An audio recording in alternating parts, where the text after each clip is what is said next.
All right, Jake, really good weekend for you guys. Let's just talk about the men first.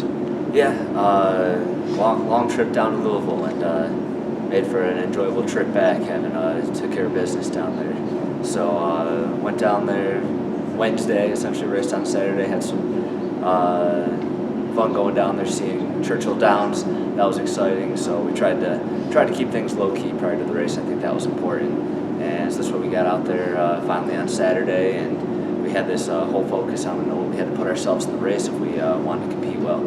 And you saw right from the gun, Ezekiel Kipchirchir and Emmanuel too. They mixed it up a little bit up there in the front, and Zeke hung in there for a top seven finish. So that was awesome to see him up there with some of the top guys in all of D1 run with the Middle Tennessee Kenyans. Those guys were all Americans in D1 last year. For him to run with them, are pretty darn close. It was pretty awesome for him. Manny faded a little bit, but still held on for a top 70 finish. Dan Hames moved up really well in his first race of the season. Those guys were great for us. And then our pack, I think out of all of our runners, we had 8 out of our 9 runners run PRs.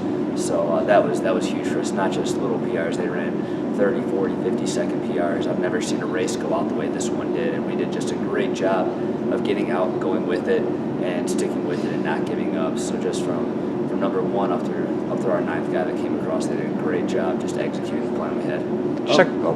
You were talking about last week about how since you had such a long break, you were actually able to push them really hard in practice. Do you think that helped going into this last meet? Yeah, I mean, as always, I try and schedule meets every 3 weeks for the most part. So if I do my job right and can make them believe in it, that we're usually able to come down, feel recovered, and get the most out of the previous 2 to 3 weeks of work that we put in. Talk about the women. They ran well.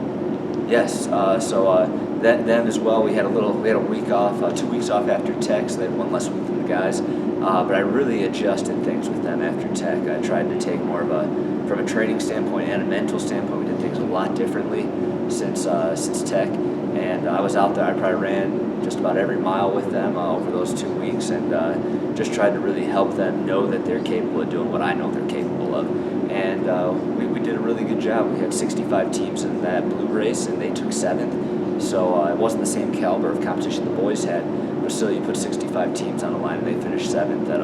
For a group that's 90% freshmen, we're really excited about the future and really excited where we're at. And they're going to keep taking steps forward as we move into the conference meet and the regional meet coming up.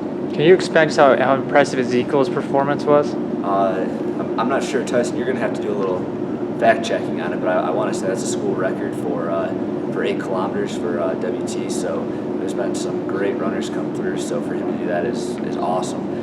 You don't see too many runners run sub 24 either. So that's even bigger. But I would say that I've never been able to say this before, but I think that if the day plays out right, we're going to get to that last mile, and he's going to be up there competing for a chance to win a national title for us in cross country. I'm going to put that pressure on him that he's going to be a guy up there, but he responded to it really well and went out and ran with the top guys. Some of those guys were, like I said, were D1 All-Americans last year, so without a doubt, he has a chance to compete up there at least in the top 10. If things work out, he could shake out to be one of the top, if not the top runner this year.